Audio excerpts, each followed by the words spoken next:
back with Talk in the Neighborhoods. I'm Joe Heiss, your host. Tonight on the second half of our show, we shift gears.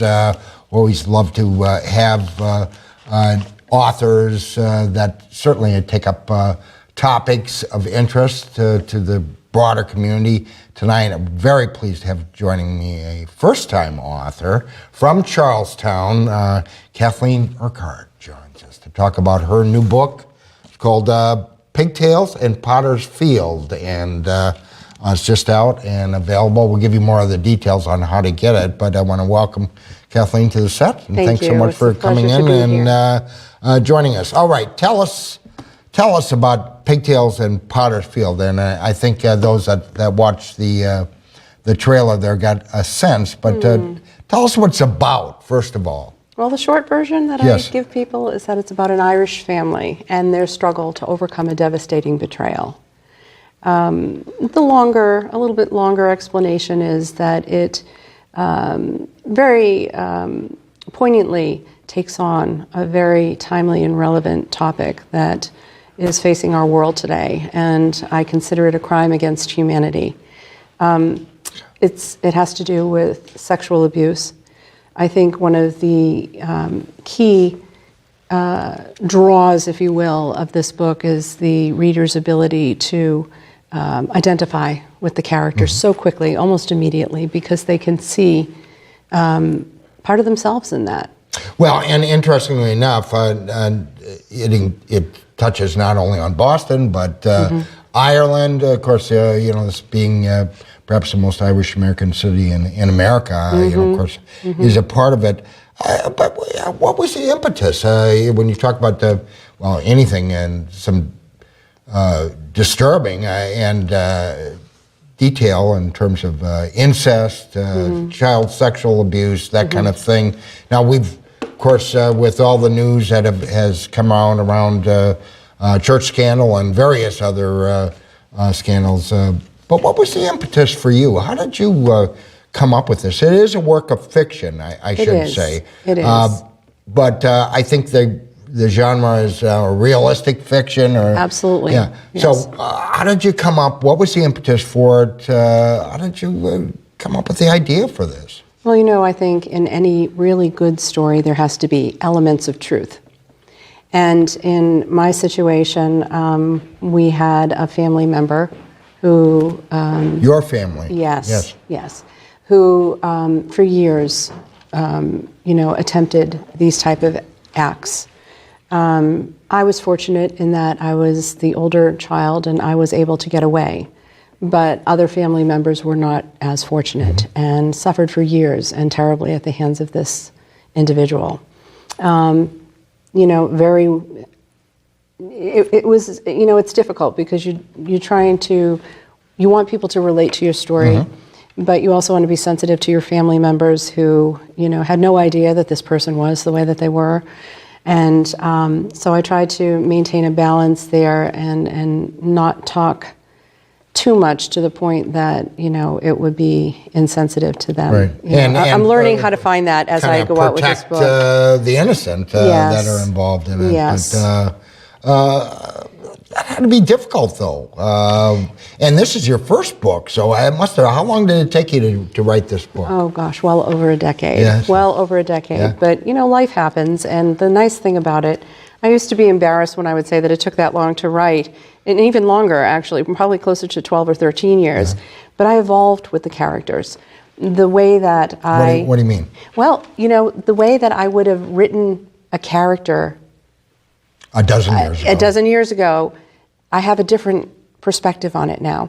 This book, though it is not, it is fiction, but it was inspired by true stories, and by billing it as realistic fiction, it can closely relate to, societal issues that we have, life events such as, marriage, divorce, death, or situations like alcoholism or drug abuse. So that realistic aspect of it is what draws the reader in so that they immediately identify, because I find today that we are in a generation where the concentration of sexual abuse is so prevalent that, there is no one that seems to go unscathed by that now. Well, and I think it's fair to say it was hidden for so long, and only now is coming out. And still, I don't know that people are surprised by it, but nonetheless, it's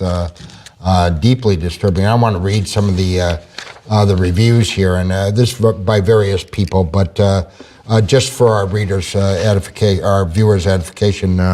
And these were all listed. Incidentally, these are Amazon reviews, which you can find online. This is one of the best books I've read in a while. It had me laughing out loud and sobbing while blindly reaching for tissue. The characters came to life for me. Would love to see it on a big screen. I could not put the book down. Thank you. Another one said, it's a great read. It had everything you could wish you could wish got. Mystery, intrigue, as well as a little bit of romance. It's a great read for anyone. And finally, and there's a number of these, but Pigtails and Potter's Field had my interest from the first chapter. Loved the Boston and Ireland connection of the main characters in the book, et cetera, et cetera. Very interesting. So great reaction. Were you kind of on pins and needles, kind of waiting to find out how it would be reviewed? And well, no, because this was the first time that I've attempted something like this. And I did try and go the traditional publishing route and, had my fair share of rejection letters. And then I thought to myself, why should I do that to myself if I'm relying on feedback from these, so-called professional publishers and literary agents? They have so much work that they really can't take the time. And so I decided I could do something with this myself. So what did you ultimately decide to do? Well, I went with a company and I self-published and, tried to bring my subscription base up in Facebook and the social mediums. But then once I got it out there, LinkedIn was a fantastic avenue for me. Interesting. Yeah, because I was able to make connections with people. You just pick someone and just say, I'm going to focus on just telling them my story, and I wasn't trying to bluff my way through it. I just thought I would just put it out there. And that type of writing, that sort of organized thought, enthusiastic descriptions, engaging characters. And I just reached out to people and it worked for me. And I had a number of different options. And I was recently signed with W. Brand Publishing out of Nashville, Tennessee, Julie Brand. And she's wonderful and a great group of people. And I think we're going to do some amazing things together. Helping to, and do I understand there's some interest, television, big screen? Yes, that's where our focus is with this, because it lends itself to a very concise story, but with plenty of room to grow. Obviously, family are the ones that encourage you the most. My dad has read this book 3 times now, and he calls me and he'll say, Kathleen, I have an idea. Why don't we do this with these characters? And and he actually has come up with some really good ideas. And I'm like, Dad, I think I will incorporate it in that. and what's nice about it is it also keeps you accountable. I really enjoy writing. So this is something that when I signed finally for a television miniseries, I can't wait to get started. Well, it's not an easy thing to do. I wrote not for this kind of publication, but in newspapers for a long time prior to doing this, and it's a lot of work. And when did you decide? How did you decide that this is what you wanted to do? And is it a full-time thing now for you? Or? No, I have not been able to leave the day job yet. Yes. I work as an executive assistant to the president of a small private liberal arts college here in Boston. Okay. And it's a wonderful job. But this is something that I did, when I would go home in the evenings.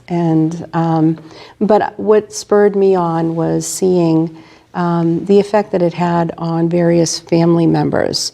And then I was able to process the emotional pain by way of writing poetry. And in the beginning of the book is the poem. Yeah. And how I started is I wrote this poem, Pigtails and Potter's Field, inspired with the thought of a little girl Potter's Field, to me at that time, came from what my primary focus was the biblical explanation of a potter's field, and it represented the place where the greatest betrayal of faith took place, and that was of Judas to Jesus. Okay. And so that's what happens in the life of an individual who experiences sexual abuse, is there is a betrayal that takes place, a trust factor that's broken. Hard to repair. Is this, well, it's certainly, and again, I would emphasize, it is a work of fiction, but is it in some ways a call to arms, a call to action for people that, this is a topic that's been swept under the carpet for a long, long time, but, people are starting to realize, the kinds of things that took place and are still taking place. Is this a call to action? I believe it is. Certainly, I would be willing to align myself with any individual or group of individuals who are seeking, to help people overcome these type of traumatic events. I refer to them as personal and intimate transgressions. I think that silence is no longer an option.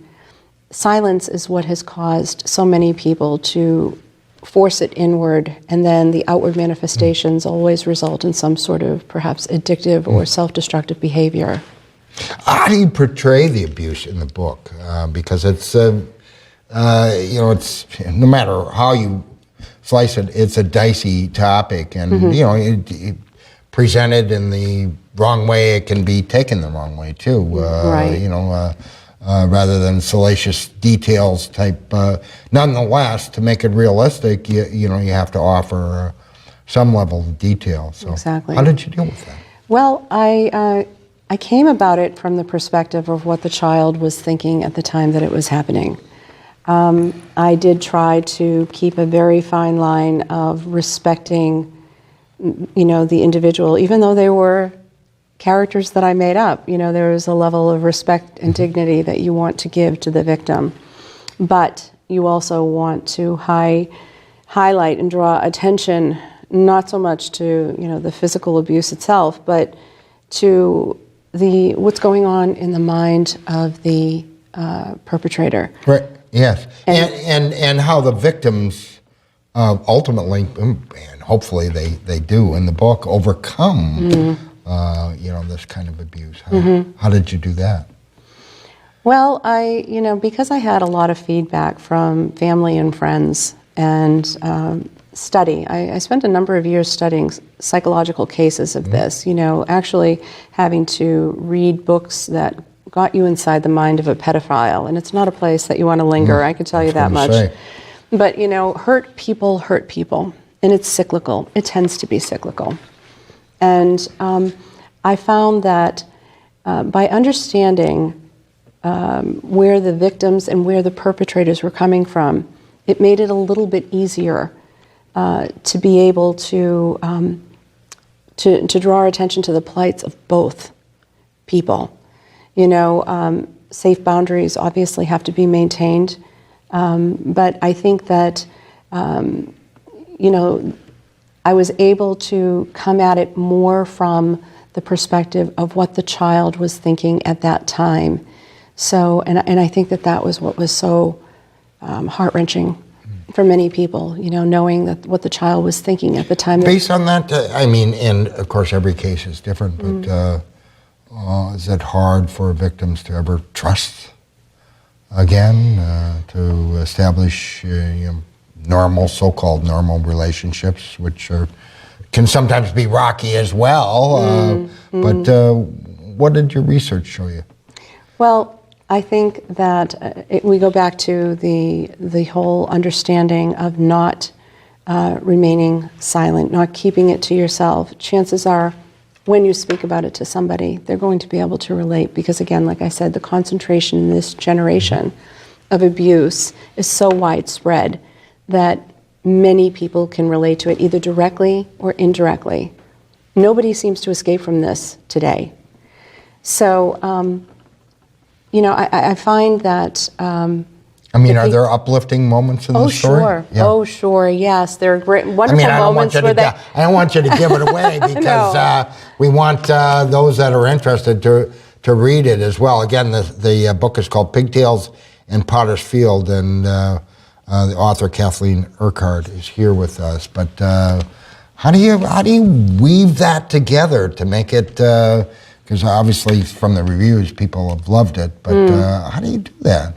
I saw it in my mind's eye as sort of like a mosaic, and it doesn't follow just a natural chronological, 2, 3, 4, 12, It's sort of like snapshots of the person's life, which is why I chose that for the front cover, snapshots of moments and images, and I would take those as the highlights of their life and work the story from that situation.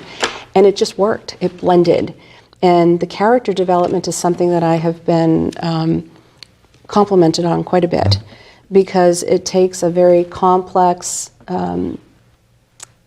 dynamic and manages to weave it all together. So there's that intrigue of, how is this all going to come together? How is this going to happen?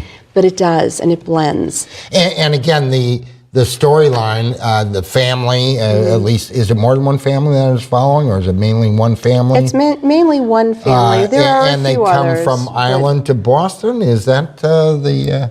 Yes. Well, the family, the father is an Irish citizen, marries, he goes to school at Dartmouth and meets his wife at Lesley College. And they raise their children on Cape Cod, Chatham, Cape Cod, Massachusetts. And they're dual citizens. And, the family is involved in land development and property in Ireland. And the son is an engineer.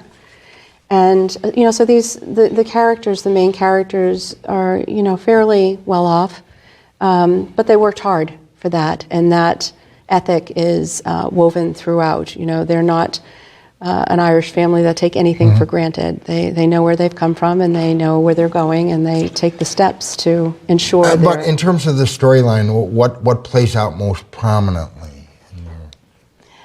The bonds that, though tried to the extent where most would break, they come to the realization together that there are boundaries that need to be established. And some of them are very difficult, but they must maintain them in order to feel safe within the relationships. And, relationships, part of the way they were, are sacrificed and changed forever. Yes. It's never the way that it was before, but it provides a lot of continuity in terms of how the family can go on after something like this. But decisions must be made, and communication must be open. One of the things that I tell people about is that the perpetrators, they have a cultivated ability to listen. And today, children are drawn to that because parents are so busy, and our world itself is so technologically fascinated and fixated that they don't... Complicated. They don't talk face-to-face like we are right now. It's texting. And, when your child says to you, "I'm fine," they're really not. And you don't know that because you're not looking at them. Right, and you're not seeing them. Now, and we've got just a minute or two left. I got to ask you about this, of course. And this involves not that it's solely, but a Catholic family, and so there's a lot of different threads wound in here, and the little pieces that I was able to read, and I found it very interesting, incidentally. But I was thinking to myself, how much is your own faith? How did that weave into your writing and the storyline? How did it affect it? Well, my faith is based, its foundation is in truth. And there are so many lies that surround situations like this. People end up living lies, they deny things, they submerge them, and they, again, manifest in different behaviors and outworkings later in life. It's better to, to focus on and have as your goal the discovery of truth. Because even though it's painful, and even though it may cause heartache in the beginning, it's better that the truth come out and be told. She'll set you free, so to speak. Absolutely. And of course, and it's still going on, but the whole child sexual abuse scandal that rocked the Catholic Church, first in America, now in Ireland, really indeed all over the world. Was that a factor and how you... I have a very interesting take on that. I grew up in the Catholic Church. I attended an all-girls Catholic high school. And when I was writing this book, I had wonderful priests when I was in school. I have to tell you that. They were just wonderful. The nuns were very caring and... Wait a minute, let me see your knuckles there. No, I never had that happen. I'm teasing. I came close once, but... Yeah. But I had a wonderful experience. Yeah.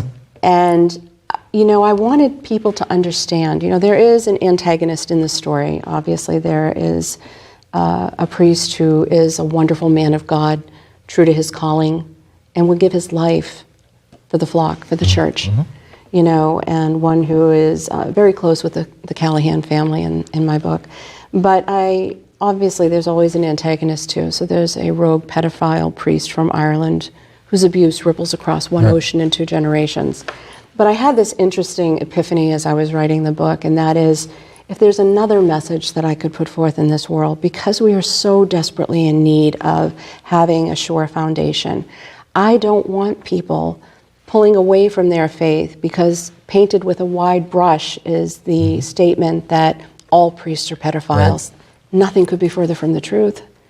I think it's magnified because of the level of trust that we place in an individual who supposedly represents God. And for many years, blind trust. But, they're not cut from the same cloth, and not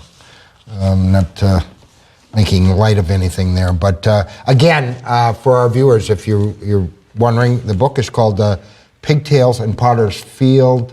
The author is here, Kathleen Urquhart, Charlestown resident, and her first book, very, very interesting, fascinating look at, it's a fictional work following a family, but some sexual abuse involved, including incest, and the reviews are fabulous. Those that want to pick up a copy of it, how can they find it?